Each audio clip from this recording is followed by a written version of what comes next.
नमस्कार दोस्तों, मैं आप लोगों को आज 2022 में 2023 में मैट्रिक परीक्षा में शामिल होने वाले हैं, उसके लिए मैं आप लोग को साइंस का मॉडल सेट का हल करके बताऊंगा। इसके पहले सोशल साइंस का चारों अपलोड कर चुका हूं, मैथ का अपलोड कर चुका हूं। आप लोग बच्चे लोग स्टूडेंट्स कमेंट कर रहे थे कि साइंस का सर अपलोड कीजिए, तो आप लोग का देखिए 2023 में जैक जो है वह JCERT सिर्फ एक मॉडल सेट जारी किया है, तो इसीलिए 2021-22 में 5 मॉडल सेट जारी किया था। तो मैं उस 2021-22 का जो मॉडल सेट था, तो प्रश्न आखिर इतना प्रश्न आएंगे कहाँ से, तो यही इसी प्रश्न से पूछेंगे मिला जुला के। तो देखिए पहला प्रश्न है, आप लोग को बिना विलंब किए मैं आता हूँ पहला प्रश्न से। दाढ़ी बनाने में किस प्रकार के दर्पण का उपयोग किया जाता है? तो हम लोग जानते हैं दाढ़ी बनाने के लिए हम लोग अवतल दर्पण का उपयोग करते हैं। तो पहला का आंसर हो गया आपका सी। दूसरा है आपका गोलीय दर्पण में फोकस दूरी एवं वक्रता त्रिज्या में क्या संबंध है?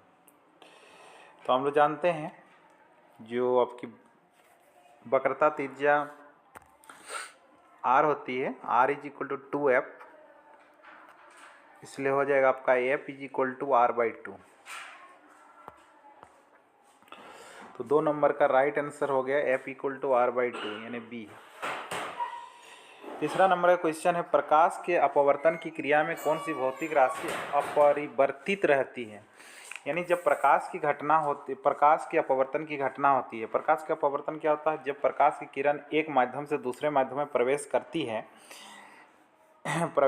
है एक माध्यम से जब दूसरे माध्यम में प्रवेश करती है, तो इसमें क्या कौन सी चीज़ ऐसी है जो चेंज नहीं होती है, मतलब अपरिवर्तित रहती है? तो इसमें हो जाएगा आपका आवृत्ति, यानी 3 नंबर का राइट आंसर हो गया ए। चौथा नंबर का क्वेश्चन है, अवतल दर्पण से परावर्तन के बाद किरण किस बिंदु से होकर गुजरती है? तो हम लोग जानते हैं ये आपका अवतल दर्पण है और ये आपका मुख्य अक्ष है। जब भी कोई प्रकाश की किरण आपका मुख्य अक्ष के समानांतर आएगी तो वो फोकस से होकर गुजरती है, फोकस से होकर गुजरती है। तो इसका राइट आंसर हो जाएगा बी 4 का। 5वां नंबर का क्वेश्चन है, किसी दर्पण से वस्तु को कहीं भी रखने से वस्तु के बराबर आकार का सीधा प्रतिबिंब बनता है तो दर्पण होगा। तो यहाँ बोला है ये जो प्रतिबिंब है वो वस्तु के आकार का बन रहा है और आपका सीधा बन रहा है। तो हम लोग जानते हैं वो आपका समतल दर्पण हो जाएगा, 5 नंबर का राइट आंसर।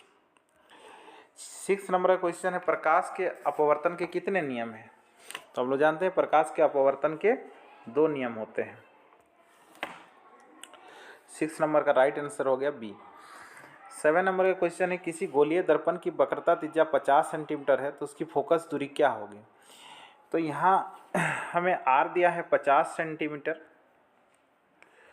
और हमें F निकालना है। तो F इज इक्वल टू होता है R/2 यानी 50/2, 50/2 ये कैंसिल हो कर आ जाएगा आपका 25 सेंटीमीटर।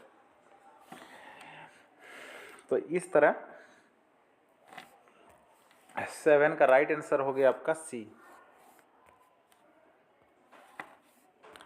8 नंबर का क्वेश्चन है, 1 मीटर फोकस दूरी वाले उत्तल लेंस की क्षमता होगी। तो यहाँ हम लोग को फोकस दूरी जो दिया है एफ दिया है 1 मीटर और हम लोग जानते हैं P इज इक्वल टू होता है 1/f, तो 1/1 डायप्टर। तो यहाँ उत्तल ये हो जाएगा आपका 1 डायप्टर।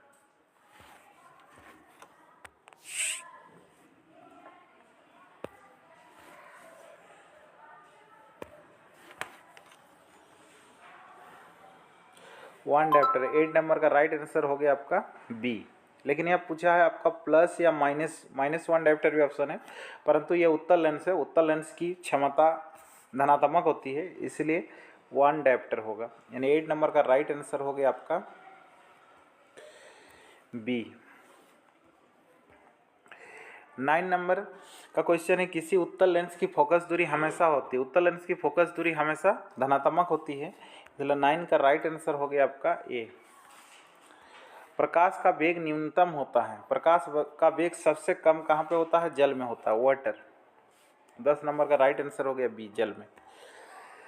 11 नंबर का क्वेश्चन है, 4 डायोप्टर क्षमता वाले अवतल लेंस की फोकस दूरी होगी। तो यहाँ हम लोग को क्षमता दिया है आपका 4 डायोप्टर, तो एफ बराबर होता है 1/p। p है यहाँ पर आपका 4, 1/4 को 1 को 4 से डिवाइड करेंगे तो 0.25 आएगा, 0.25 मीटर। इसको जब हम लोग सेंटीमीटर में कन्वर्ट करेंगे तो आ जाएगा 25 सेंटीमीटर। तो 11 नंबर का राइट आंसर हो गया आपका 25 सेंटीमीटर यानी बी। 12 नंबर का क्वेश्चन है, किसी उत्तल लेंस का फोकसांतर 50 सेंटीमीटर है तो उसकी क्षमता क्या होगी। तो यहाँ उत्तल लेंस की फोकस दूरी दिया है एफ दिया है 50 सेंटीमीटर, तो इसको हम लोग मीटर में कन्वर्ट करेंगे तो 0 पॉइंट आ जाएगा आपका 5 मीटर, 0.5 मीटर। तो P निकालते हैं, P इक्वल टू हो गया 1/f, मतलब 1/0.5, 0.5 ये हो जाएगा 10/5, 10/5 हो गया आपका 2। तो यहाँ उत्तल लेंस की क्षमता पॉजिटिव होती है, इसलिए +2 डायोप्टर। तो 12 नंबर का राइट आंसर हो गया आपका डी।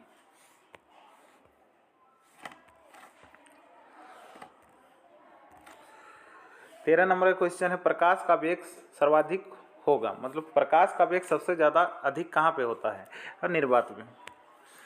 13 नंबर का राइट आंसर हो गया बी।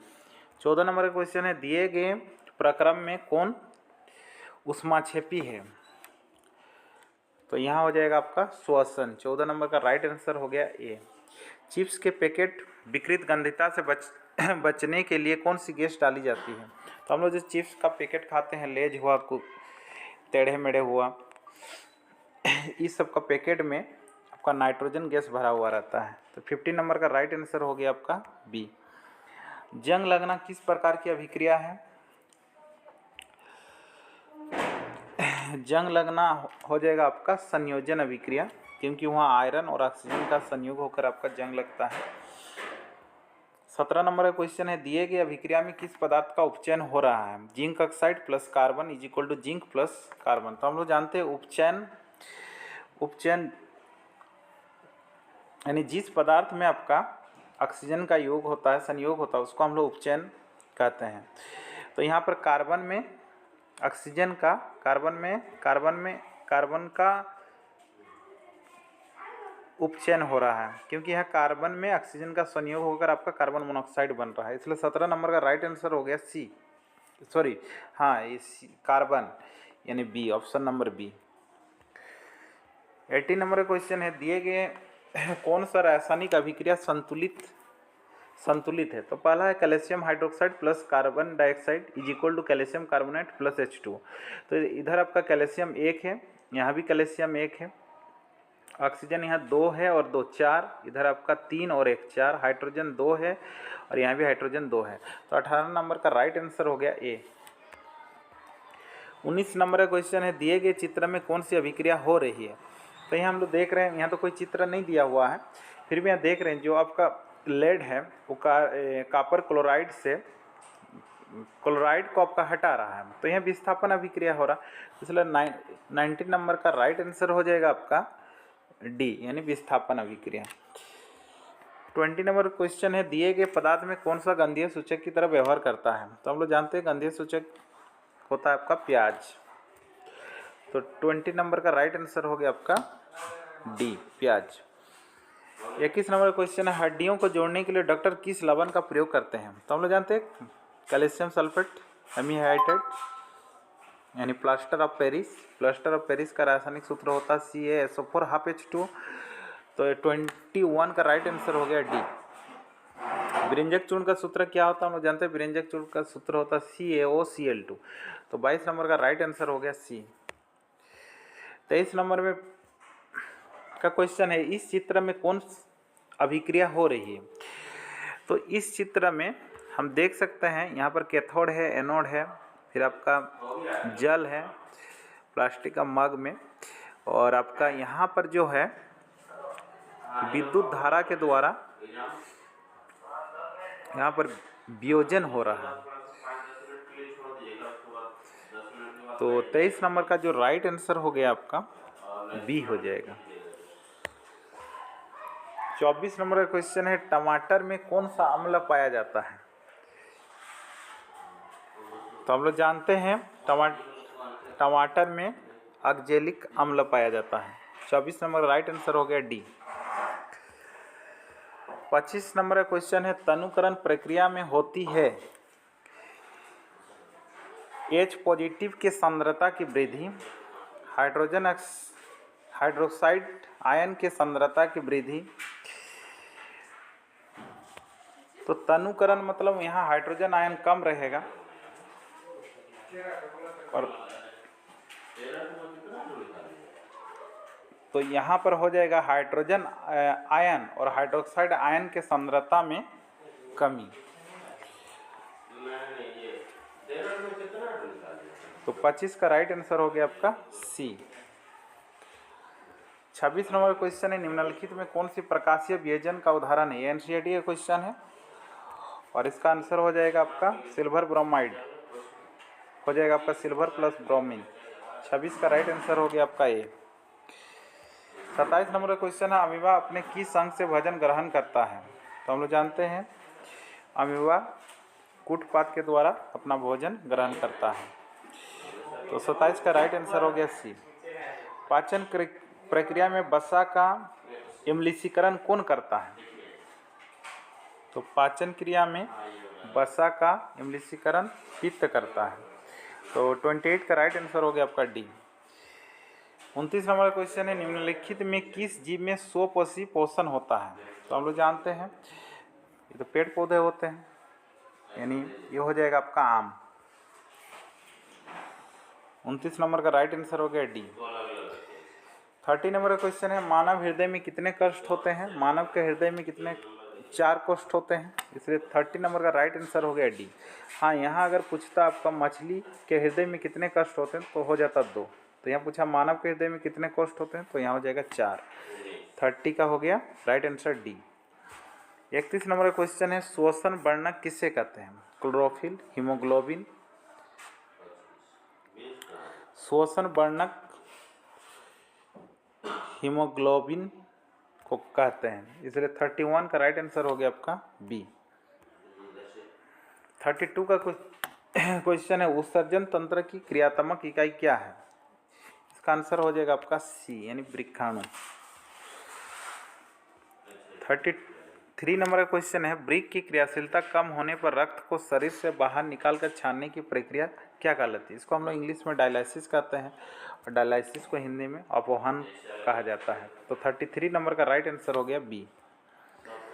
जनन की मूल घटना 34 नंबर का क्वेश्चन है, जनन की मूल घटना क्या है? युग्मक का बनाना, युग्मनज का बनाना, डीएनए की प्रकृति बनाना, भ्रूण का बनना। तो जनन की मूल घटना डीएनए की प्रकृति बनना होता है, इसलिए 34 का राइट आंसर हो गया आपका सी। 35 नंबर क्वेश्चन है, दिया गया चित्र किस प्रकार का जनन दर्शाता है? तो ये हो जाएगा आपका बहुविखंडन। 35 का राइट आंसर हो गया आपका ए। नर युग्मक तथा 36 नंबर का क्वेश्चन है, नर युग्मक तथा मादा युग्मक के संलयन को क्या कहते हैं? तो ये हो जाएगा आपका निषेचन। 36 का राइट आंसर हो गया आपका ए। लड़कों में यौन अवस्था के लक्षणों को नियंत्रित कौन हार्मोन करता है? तो ये हम लोग जानते हैं टेस्टोस्टेरोन। 37 का राइट आंसर हो गया आपका ए। सौर स्थिरांक का मान क्या होता है? ये हम लोग जानते हैं सौर स्थिरांक का मान होता है 1.4 किलोवाट पर मीटर स्क्वायर। तो 38 नंबर का राइट आंसर हो गया आपका ए। 39 नंबर का क्वेश्चन है, जैव गैस का मुख्य घटक क्या है?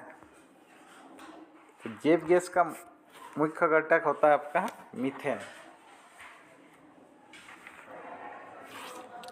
40 नंबर का प्रश्न है, महासागरीय तापीय ऊर्जा प्राप्त करने के लिए महासागर के पृष्ठ के जल का ताप और 2 मीटर की गहराई के जल के ताप में कितना का अंतर होना चाहिए? तो इसका है 20 degree Celsius, 30 degree, 40 degree, 50 degree. तो इसका राइट आंसर हो जाएगा 20 डिग्री सेल्सियस। ठीक है दोस्तों, तो ये 40 मार्क्स का हो गया multiple choice question science set 1 का। तो आप लोग जो मेरे चैनल में नए हैं प्लीज़ सब्सक्राइब कर लीजिएगा, ताकि मैं अभी सेट 2, सेट 3, सेट 4, सेट 5 भी सॉल्व करके अपलोड कर दूंगा। मैथ का, साइंस का और सोशल साइंस का 5वां सेट बाकी है। तो प्लीज़ आप लोग मेरे चैनल को सब्सक्राइब कर लीजिए, ताकि आसानी से आपके पास वीडियो पहुंच सके। और अभी जितने भी और सब्जेक्ट हैं सबका मॉडल सेट का सॉल्व करके मैं आपको डालूंगा। ठीक है दोस्तों, जय हिंद, जय झारखंड।